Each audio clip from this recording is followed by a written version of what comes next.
Bom dia! Bom dia!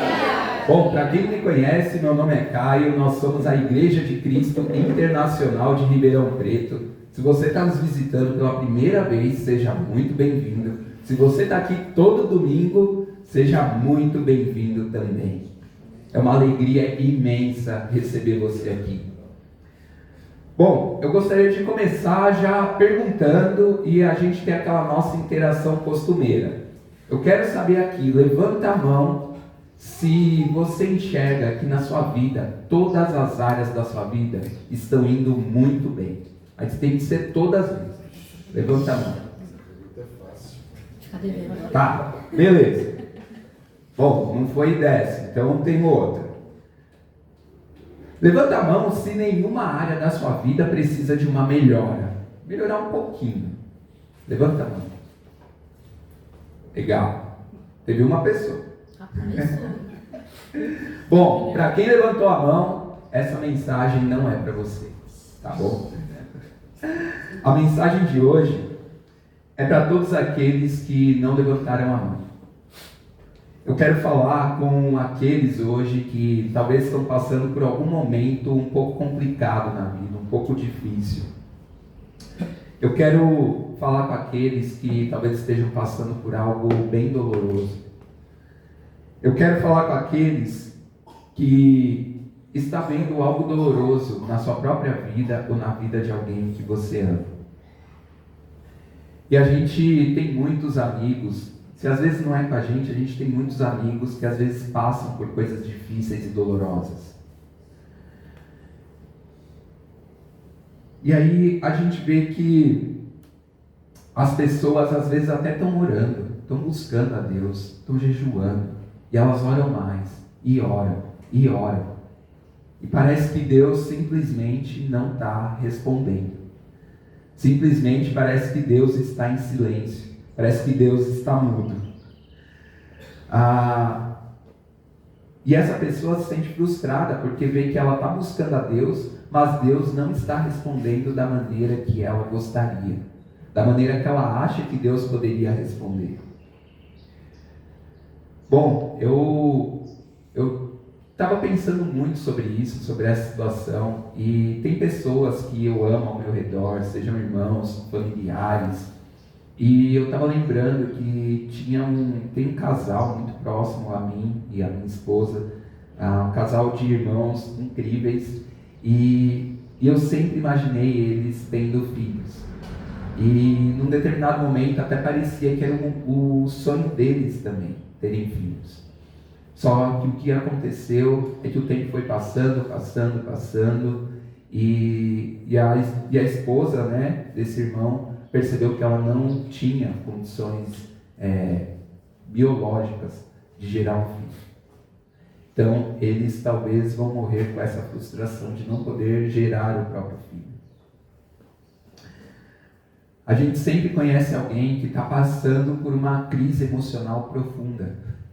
Seja uma crise de ansiedade, uma crise depressiva ou qualquer outro transtorno ou distúrbio mental. E a gente vê que essa pessoa, ela busca ajuda, faz terapia, ela ora, ela é uma cristã fiel. E essa pessoa não tem as orações e os pedidos dela respondidos, como nós mesmos achamos que poderia ser respondido. E eu quero conversar com pessoas que estão passando por algumas coisas assim. A mensagem de hoje é para você, que não levantou a mão.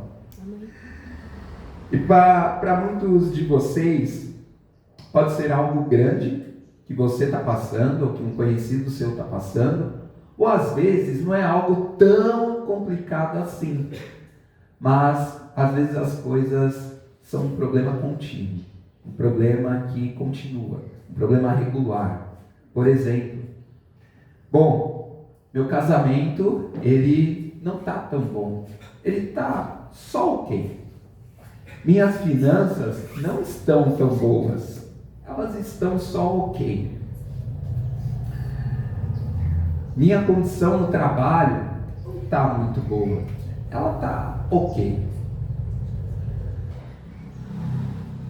E para piorar, Você às vezes está sentado do lado de alguém que a vida está indo muito bem. Eu acho que às vezes isso dá para a gente um senso de comparação e frustração muito maior. E eu quero contar para vocês que quando eu fui batizado, lá em São Paulo, no setor de Osasco, logo que eu me batizei no dia 19 de outubro. No dia 31 de outubro era meu último dia de contrato de trabalho. Meu contrato não foi renovado. Eu passei 9 meses desempregado. Nisso que eu passei 9 meses desempregado, foi um período muito difícil. Às vezes eu não tinha nem dinheiro para poder pegar o ônibus para ir para o culto. Eu precisava da ajuda de irmãos, enfim. E eu lembro que muitos irmãos me encorajavam. Mas tem uma coisa que parece que era um senso comum, que todos eles sempre me falavam a mesma coisa. Caio, quando um cristão fiel, ele está vivendo uma vida fiel com Deus, ou ele está saindo de uma fase difícil, ou ele está entrando numa fase difícil. A vida de um cristão fiel, ou você está saindo de uma fase difícil, ou você está entrando numa fase difícil. E sendo muito honesto com vocês, eu confesso que eu detestava ouvir isso.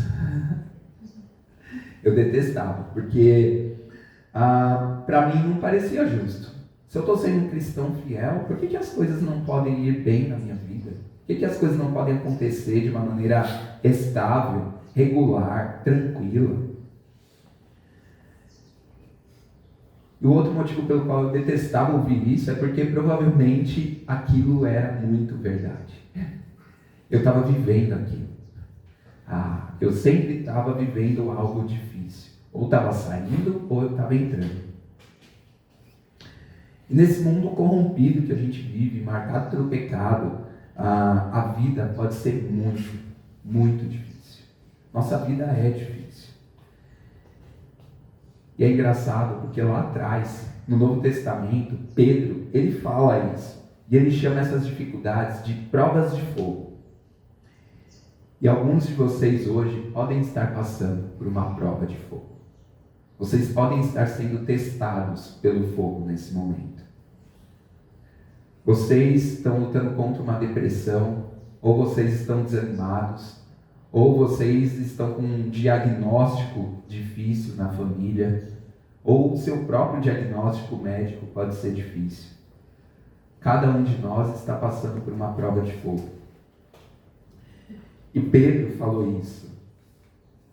Lá em 1 Pedro, capítulo 1, versículo 7, ele fala: assim acontece para que a fé de vocês, muito mais valiosa do que o ouro, que perece ao ser provado pelo fogo, seja provada e resulte em louvor, glória e honra, quando Jesus Cristo for revelado.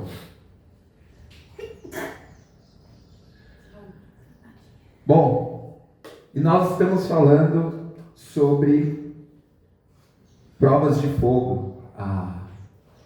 E é engraçado, porque a gente vai continuar falando sobre o livro de Daniel. E a gente está olhando para Daniel e seus amigos, lembram? E hoje a gente vai ver um pouquinho mais de como eles enfrentaram testes de fogo na vida deles.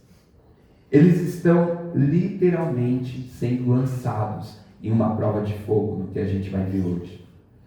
Hoje a gente vai ver aquela famosa história da fornalha ardente. E vocês e eu, nós juntos, vamos descobrir que uma fé que foi testada é uma fé em que se pode confiar. Guardem isso. Uma fé que foi testada é uma fé em que se pode confiar. E a gente vai entender o porquê disso. Bom, vamos recapitular um pouquinho e entender onde a gente está, nessa série. A gente tinha avançado um pouquinho para a Cova dos Leões, agora a gente vai voltar um pouquinho. A gente vai voltar para o reinado de Nabucodonosor, tá bom? E vocês lembram dele? Um rei mau, um rei que capturou adolescentes, matou a família deles, pegou os itens sagrados do templo de Deus, levou para sua terra, despojou aquele povo, tirou tudo que eles tinham, queria colocar uma nova cultura em Daniel e seus amigos, dada a comida dele, da cultura dele, novos nomes. Esse é Nabucodonosor. Ele queria redefinir quem aqueles judeus eram. Bom, e Daniel e seus 3 amigos foram uma das 4 pessoas que foram para a Babilônia e começaram a viver esse cativeiro, essa escravidão, essa tortura. E a gente vai ler hoje que Nabucodonosor, em um determinado momento, ele fez uma estátua de ouro, de si mesmo. Essa estátua, ela tinha mais ou menos uma altura de 27 metros. E tinha de largura 2,7 metros. Para você ter uma noção, é tão alto quanto um prédio de 8 andares. Então imagine uma estátua desse tamanho. Eu fico pensando nisso, imaginando, eu penso, uau, isso é muito imponente. Para mim, ainda que tenho medo de altura, se eu chego no 6º andar, eu já estou com medo. Imagina 8 andares. E o mais interessante, Nabucodonosor chama todas as pessoas do reino para adorar essa estátua. E a gente vai começar lendo Daniel capítulo 3, do versículo 4 até o 6. Daniel 3, do versículo 4 ao 6, diz assim: Então o arauto proclamou em alta voz: Esta é a ordem que é dada a vocês, ó povos, nações e línguas. Quando ouvirem o som da trombeta, do pífaro, da cítara, da harpa, do saltério, da flauta dupla e de toda espécie de música, prostrem-se em terra e adorem a imagem de ouro que o rei Nabucodonosor ergueu. Quem não se prostrar em terra e não adorá-la, será lançado imediatamente em uma fornalha em chamas. Basicamente, esse homem fala: olha, eu construí uma estátua e vocês precisam se curvar e adorar. Quem não se curvar e adorar a minha estátua, vai morrer. É isso. De maneira muito simples, de maneira muito direta, de maneira muito objetiva. Mas a gente não pode esquecer que tem alguns jovens fiéis ali no meio daquele povo. Tem alguns adolescentes ali que são convictos a Yahvé. Adolescentes que amam a Deus. Adolescentes que não querem adorar um Deus falso. E se você pensar bem, no fim das contas, é sobre isso. É sobre não adorarmos a deuses falsos. Basicamente, a mensagem aqui desse trecho é: quando a música tocar, você dança conforme a música. Você se adora, você se curva, você se prostra. Alguém aqui tem dúvida de que isso é um teste? Alguém tem dúvida de que isso é uma aprovação? Uma prova de fogo? Senão você é jogado numa fornalha ardente. E lembre-se, uma fé que foi testada é uma fé em que se pode confiar. E alguns de vocês estão no meio de um teste de fé. Alguns de vocês estão numa prova de fogo. E a ideia com essa prova de fogo é que sua fé seja fortalecida. Não tem nenhum outro motivo além disso. O teste que você está passando agora é para que a sua fé seja fortalecida. Amém. Mas quando a gente volta e olha o texto, tem uma multidão enorme aqui, ao redor dessa estátua, de frente para essa estátua. O que vocês acham que a multidão fez? O que vocês acham? Se curvou ou não se curvou? Se curvou. O que vocês acham que esses adolescentes, adoradores de Yahvé, fizeram? Não se curvaram. A gente sabe como essa história termina, não sabe?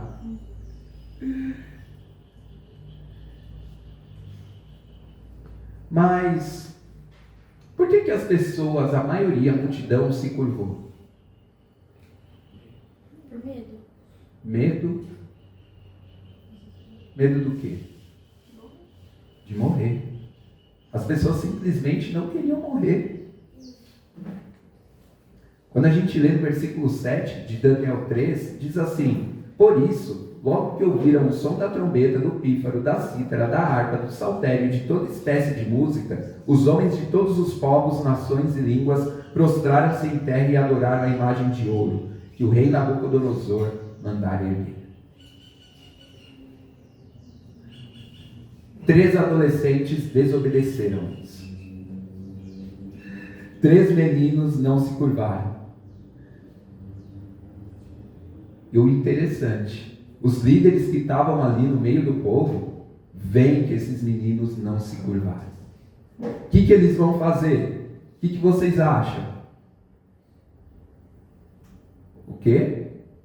O que os líderes viram e fizeram? Foram denunciar ao rei. Foram falar: ô rei, cara, todo mundo se curvou. 1 milhão de pessoas se curvaram, mas teve 3 que ficou em pé. Não se curvou. O senhor acredita? Rapaz, eu não acredito também não. Eles são abusados, hein? São ousados esses meninos. Então o rei fala para esses meninos: ou vocês se curvam, ou vocês queimam.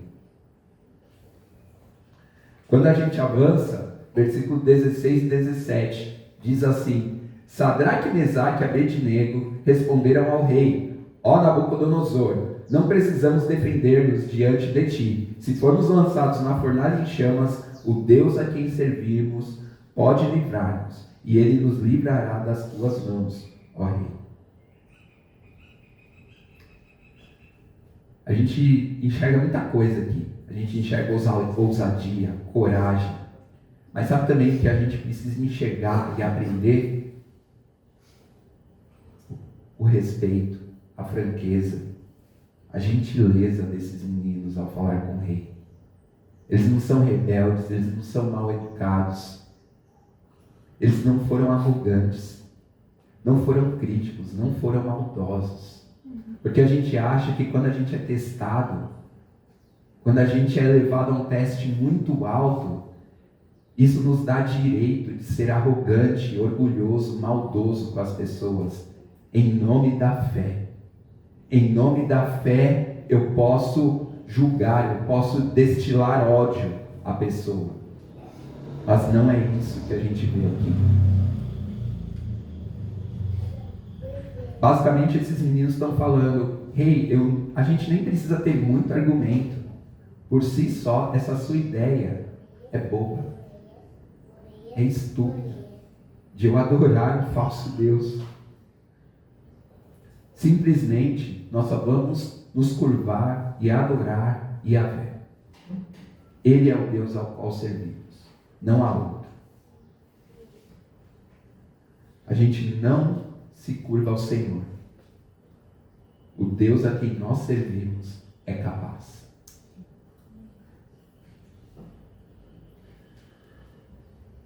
Pensa nisso. Quando todos se curvam, esses meninos estão de pé. Eles se levantam. Pensa nisso. Eles se recusam a comprometer a sua fé, mesmo diante da morte. O que estava ali na frente deles era a vida e a morte. E mesmo assim, eles decidem não comprometer a sua própria fé em Deus. E se a gente pensa de maneira bem racional, o que era mais fácil fazer? Não é mais fácil se misturar ali no meio de tanta gente? Se curvar ali rapidinho? Ficar ali no meio de todo mundo está fazendo isso, eu vou fazer também. Eu vou comprometer a minha fé por 10 minutos só. 5, 2. Todos os outros estavam se curvando, não porque achavam que Nabucodonosor era digno de louvor, mas só porque não queriam morrer. Mas esses meninos não se corromperam. Em nenhum momento. Mesmo temendo a morte, eles não se corromperam. Eles poderiam ter se curvado e depois ter ido pedir perdão a Deus. Mas eles não queriam, de jeito nenhum, serem desrespeitosos a Yahvé. E como tem sido para a gente? A gente tem tido momentos em que a gente corrompe a nossa fé em Deus. A gente programa se curvar a um outro Deus, a um Deus falso. E depois a gente programa que a gente vai se curvar e que a gente vai pedir perdão. Ou a gente, mesmo diante da morte, tem escolhido não corromper a nossa fé. E se eles morressem? E se esses meninos morressem? É muito mais difícil ter um ministério morto, não é? Ninguém consegue construir um ministério morto. E se eles morressem, não seriam mais úteis. Então vejam que, mesmo quando a gente racionaliza essa situação, esses meninos não comprometeram a sua fé. Em nenhum momento. Nesse momento, não sei se vocês sabem, mas tem pessoas ao redor do mundo que precisam buscar a Jesus de maneira secreta, senão morrem. Tem pessoas que nem têm a Bíblia traduzida na sua própria língua, mas estão tentando entender. Tem pessoas que têm apenas alguns livros da Bíblia traduzida para a sua língua. Alguns, não todos. E mesmo assim elas estão buscando a Deus. Tem pessoas que, se forem pegas seguindo Jesus, serão mortas. De verdade. Assim como esses meninos aqui com a estátua de Nabucodonosor. Ao redor do mundo, nesse momento, tem pessoas vivendo essa realidade. E o que a gente está fazendo com a liberdade que a gente tem de buscar a Deus, de entender a Deus, de servir a Deus? O que nós estamos fazendo com a nossa liberdade de poder ler a Bíblia, de ter todos os livros da Bíblia na nossa língua, de poder louvar a Deus, de poder honrar a Deus, de poder falar de Deus? O que nós estamos fazendo com a liberdade que a gente tem de servir a Deus?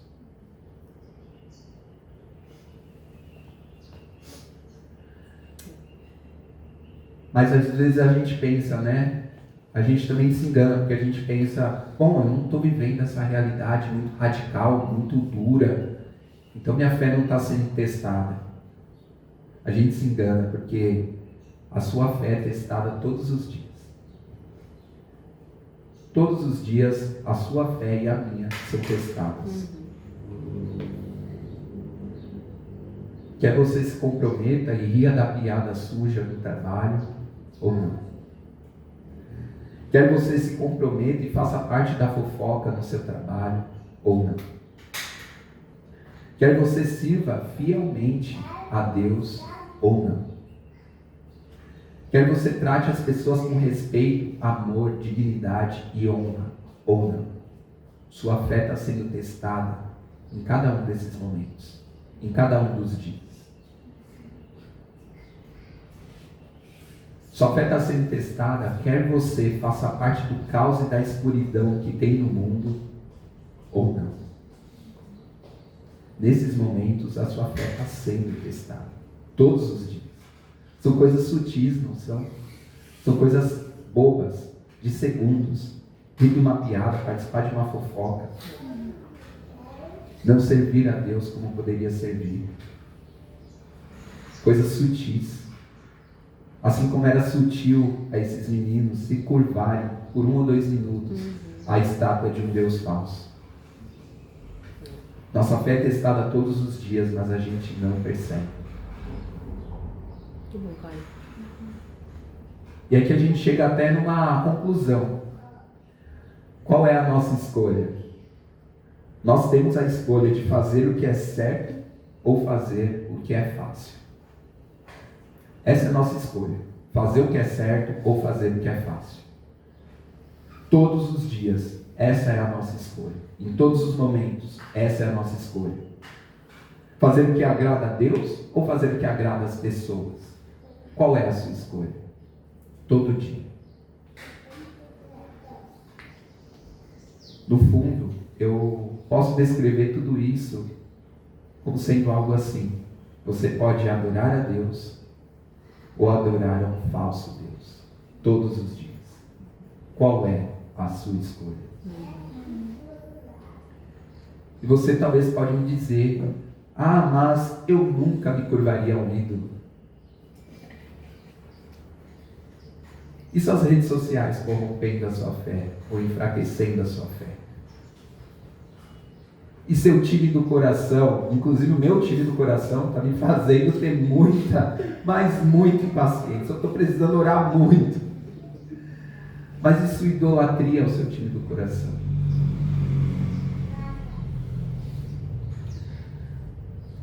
E a sua vaidade? Sua ganância pelos bens materiais, que não abrem espaço para Deus estar na sua vida. E suas ideologias políticas, que são mais fortes do que sua fé em Deus. E você vem dizer que você não adora um falso Deus. Eu te asseguro que se você está comprometido em servir a Deus, o inimigo espiritual vai tentar você a comprometer sua fé em Deus. Esse é o ponto. Se você estiver comprometido em servir a Deus, o inimigo espiritual vai tentar você a comprometer a sua fé em Deus. Ou você está saindo, ou você está entrando em uma fase difícil, se você é um cristão fiel. A gente já falou, o inimigo espiritual não está feliz de te ver seguindo a Deus, servindo a Deus, adorando ao Deus verdadeiro. O trabalho dele é corromper a sua fé, até que você não tenha mais fé nenhuma, zero, e que você abandone Deus. Esse é o objetivo dele. Quando a gente olha aqui para Daniel 3, versículo só o 17, que diz: se formos lançados na fornalha em chamas, o Deus a quem servimos pode livrar-nos, e Ele nos livrará das tuas mãos, ó Rei. Eu quero compartilhar com vocês que eu também passo por momentos difíceis na minha vida.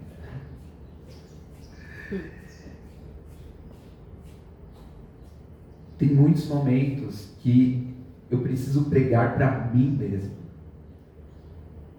Que não importa o que eu enfrento, meu Deus é capaz.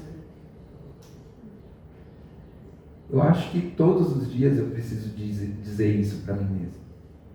Não importa o que eu enfrente, meu Deus é capaz. Basicamente é isso que esses meninos estão falando aqui no versículo 17 do rei. E a gente precisa pregar para nós mesmos que nosso Deus é capaz, porque tem muitos momentos que a gente ainda não sabe o que vai fazer. Tem muitos momentos que a gente está com medo, que a gente está inseguro, que a gente tem muitas responsabilidades, tem muitas demandas, tem coisas que dependem da gente. E honestamente, eu não sei vocês, mas falando de mim, tem momentos que minha fé está lá embaixo. Está difícil ter esperança, ter fé. E é nesses momentos que eu preciso pregar para mim mesmo: meu Deus é capaz.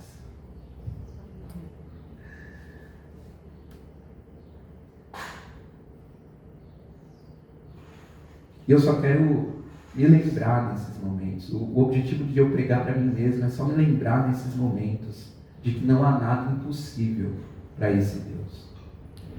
De que Ele é capaz. Um Deus que é capaz de ver os surdos ouvirem, de fazer os mudos falarem.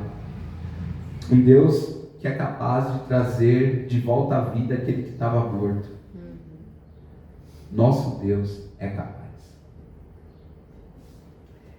sei o que é isso para você. Eu não sei para qual situação da sua vida você precisa falar para si mesmo que o seu Deus é capaz. Eu não sei se é um diagnóstico ruim, mas meu Deus é capaz de curar. Eu não sei se é um relacionamento ruim, um casamento, um namoro, um noivado, mas o meu Deus é capaz de restaurar relacionamentos. A gente precisa entender, nosso Deus é capaz. Mas aí a gente também precisa pensar e ser justo. Mas e se Deus for capaz e não fizer? E se Deus for capaz e não fizer? E se Ele for capaz de curar e não fizer isso? E se Ele for capaz de prover na sua necessidade e não fizer isso? Alguém aqui já passou por isso? Levanta a mão. A gente sabe que Deus é capaz. Sabe, a gente precisa ser realista, porque muitas vezes a gente está lá orando, jejuando, pedindo ajuda, sendo vulnerável, querendo crescer, pedindo pelo amor de Deus, me ajuda, Deus cura, Deus restaura, Deus faz alguma coisa. Deus é capaz, mas não fez. A gente tem várias escrituras na nossa mente, não tem? Nesses momentos. A gente cola escrituras no guarda-roupa, na parede, no escritório, como essas. Se você confessa com a sua boca que Jesus é Senhor e crer. Se alguém disser a este monte, levante-se e atire-se ao mar. Se 2 ou 3 na terra se reunirem, crerem em qualquer coisa. Se orarmos de acordo com a tua vontade, Deus, tu ouve as nossas orações. A oração com fé curará o doente.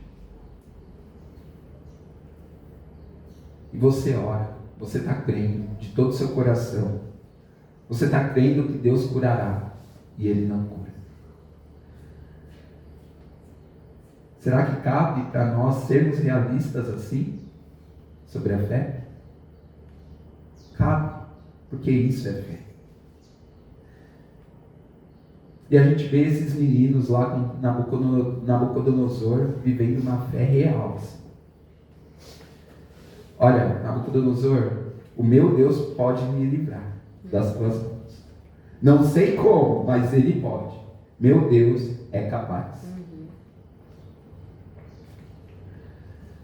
Quando a gente lê, versículo 17 e 18 diz: se formos lançados na fornalha em chamas, o Deus a quem servimos pode livrar-nos, e Ele nos livrará das tuas mãos, ó Rei. Mas se Ele não nos livrar, sabe, ó Rei, que não serviremos aos teus deuses, nem adoraremos a imagem de ouro que mandaste erguer.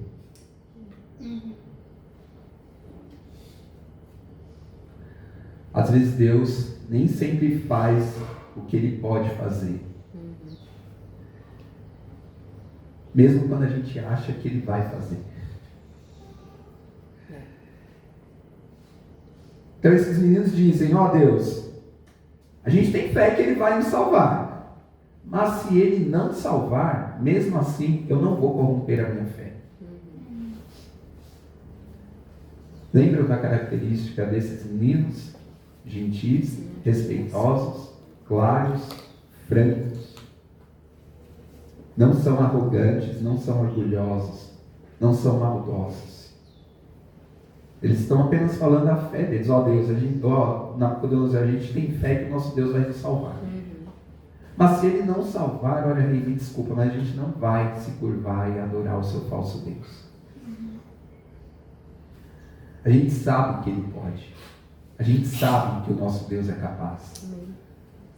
A gente acredita que Ele fará. Seja qual for o problema que você está enfrentando hoje, Deus é capaz. Se você está passando por aquela provação terrível na sua vida nesse momento, ou sabe de alguém que está passando por isso, e isso te afeta, porque você ama aquela pessoa, você sabe, você junto com a pessoa estão orando, estão pedindo por essa situação, que Deus cure, que Deus restaure, que Deus liberte. Eu digo para você que uma das maiores declarações de fé que você poderia fazer é a seguinte: Deus, eu acredito que o Senhor pode. A segunda é: Deus, eu acredito que o Senhor fará. Mas mesmo que o Senhor não faça, eu ainda acredito. Deus, eu acredito que o Senhor pode. Deus, eu acredito que o Senhor fará. Mas mesmo que o Senhor não faça, eu ainda acredito. Essa deve ser a nossa declaração de fé. Amém. Muito bom, Caio. Eu ainda confio em Ti. Eu ainda Te servirei. Eu ainda Te honrarei. Eu ainda acredito que o Senhor é soberano. Que o Senhor está nos céus. Amém. Que o Senhor está no seu trono. Tem alguns de vocês aqui que Deus não fez o que vocês pensavam que Ele ia fazer. E por isso você se afastou de Deus. Porque você se frustrou com Deus. Eu quero te dizer com muito amor: isso que você tinha, ou que você tem, não é uma fé verdadeira. Fé é acreditar que Ele pode, mas fé também é acreditar que Ele é rei, que Ele é soberano, que Ele sabe o melhor, mesmo que não seja o nosso melhor. O melhor de Deus muitas vezes é diferente do nosso. Fé é acreditar que Ele pode, mas acreditar que Ele é soberano sobre todas as situações. Fé de verdade é uma fé que foi testada, é uma fé em que se pode confiar. Sabe qual a maior verdade?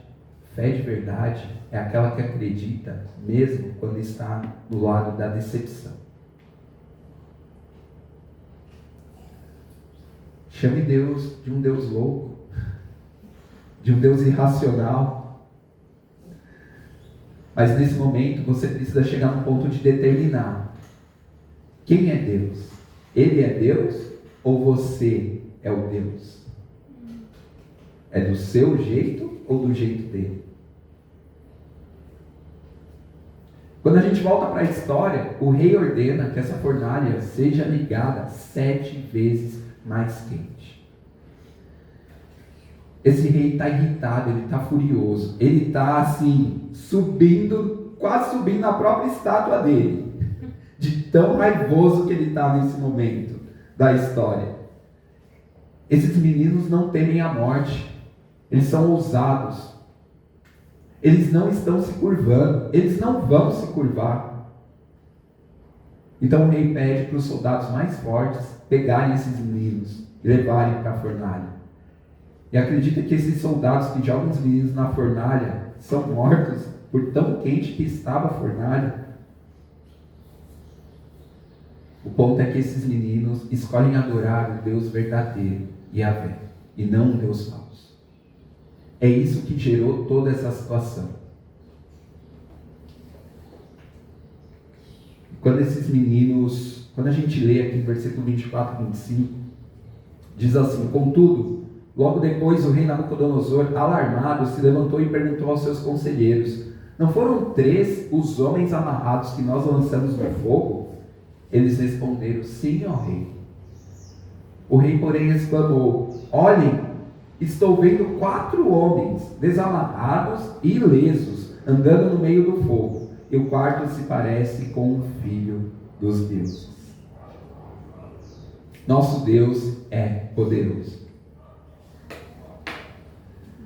3 homens são jogados no fogo e um 4º homem aparece. Quem é o 4º homem no fogo? Quem é? Jesus. Os estudiosos da Bíblia chamam esse evento de cristofania, ou seja, uma aparição pré-encarnada de Cristo no Antigo Testamento. Isso se chama cristofania. E aqui é Jesus com esses homens no fogo, na fornalha, no fogo ardente. A fornalha 7 vezes mais quente. Mas lembre, nosso Deus é poderoso. Nosso Deus é capaz. E sabe por que Jesus está aqui? Porque sempre houve Deus, Pai, Filho e Espírito Santo. Desde a criação, Jesus está com Deus Pai. E o Espírito Santo também está. A Trindade sempre esteve junta, unida, em todos os eventos da história, até hoje.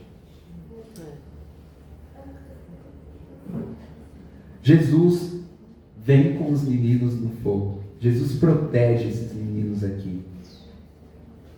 E é aqui que essa história atinge um nível totalmente diferente do que a gente imagina. É aqui que é o ápice, é o auge da história. Os meninos estavam no fogo e Jesus encontra eles no fogo. Muitos de nós ficam pensando, mas Jesus não poderia ter vindo antes da fornalha e impedido tudo isso de acontecer? Essa agonia toda, esse sofrimento todo. Mas e o teste da fé desses homens? Como ficaria? O que a história nos diz no final? Os meninos morrem ou os meninos sobrevivem? Sobrevivem. Milagrosamente. Milagrosamente eles sobrevivem. Eles tanto sobrevivem que não tem ferimento em seus corpos. Seus corpos nem sequer cheiravam fumaça. Se você está passando por uma provação, nesse momento, uma provação de fogo, eu quero te dizer que pelo poder e pela graça de Deus, para alguns de vocês, mesmo que você esteja no fogo, você não vai se queimar. E vocês também não vão sair cheirando a fumaça dessa provação. O seu Deus será fiel. E a próxima coisa que a gente sabe nessa história é que o rei Nabucodonosor, esse rei mau, esse rei que escraviza, que mata, que desonra a Deus, na verdade ele se ressentia da fé que esses meninos tinham em Deus. Ele tinha ressentimento porque ele não tinha aquela fé. Mas ele promove aqueles meninos. Ele tira esses meninos da fornalha, promove eles. E o que ele faz? Começa a depositar fé no Deus desses meninos. Olha o impacto. Quando você não corrompe, não compromete a sua fé se torna exemplo e converte outras pessoas. Se algum Deus pode fazer alguma coisa, pode salvar, pode fazer milagres, é o Deus desses meninos. E esse rei, ele fala, eu quero depositar a minha fé nesse Deus. O rei diz, louvado seja o Deus de Sadraque, Mesaque e Abednego, que enviou o seu anjo e livrou os seus servos. Eles confiaram nele, desafiaram a ordem do rei, preferindo abrir mão da própria vida a servir e adorar a outro Deus que não fosse o seu próprio Deus. E agora eu quero encerrar, mas para que nós estejamos atentos a um ponto muito importante aqui. Quando que Deus livrou os meninos? Em que momento Deus livra os meninos? Quando eles estão dentro da fornalha. Exatamente. Deus não livrou os meninos do fogo, mas Deus livra os meninos no fogo. Deus não livra os meninos do fogo, Ele livra os meninos no fogo. Isso é muito importante.